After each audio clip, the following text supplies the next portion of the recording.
টানা ভারী বর্ষণের ফলে কক্সবাজারের চকরিয়া, মাতামুহুরী, পেকুয়া সহ ৩ উপজেলার বন্যার পানি ও জলাবদ্ধতায় সপ্তাহ ধরে গৃহবন্দী লক্ষাধিক মানুষ।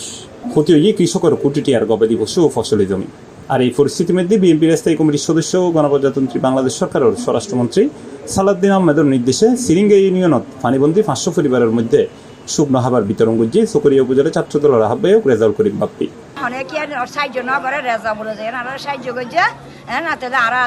বন্যা কবলিত এলাকার এই ত্রাণ সামগ্রী বিতরণ করছি।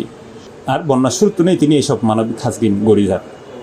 গত ১০ থেকে ১২ দিন যে প্রবল বৃষ্টির কারণে আমাদের চকরিয়া উপজেলা, মাতামুহুরী, পেকুয়া সবখানে আজকে পানির তৈ এবং বন্যা প্লাবিত হয়েছে। বিগত কয়েকদিন আগেও আপনি দেখছেন আমি প্রত্যন্ত অঞ্চলে গিয়ে ত্রাণ বিতরণ করছি। এটা চকরিয়া সিরিঙ্গা ইউনিয়ন, আমার ইউনিয়ন ১০ নম্বর সিরিঙ্গা ইউনিয়ন। এখানেও আমি হিন্দুপাড়ায় ত্রাণ বিতরণ করেছি গত ৩-৪ দিন আগে। কথা হচ্ছে আমরা মানুষের কষ্ট দেখে আমার নিজ ইউনিয়ন, আমার মানুষ, এগুলো আমার আপনজন, আমার সাধ্যমতো আমি চেষ্টা করতেছি যে তাদের পাশে দাঁড়ানোর জন্য। এই সময় তিনি রাজনৈতিক দলের পাশাপাশি বিয়াক সামাজিক সংগঠনেরও এই বন্যায় ক্ষতিগ্রস্ত পরিবারের পাশে দিয়ে বেড়া আহ্বান জানায়।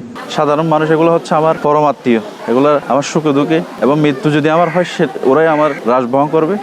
এই তাগিদে আমি ছোট্ট পরিসরে যতটুকু পারতেছি আমার এলাকার মানুষের পাশে দাঁড়ানোর জন্য আমি ত্রাণ বিতরণ করতেছি। C+ TV, Chittagong.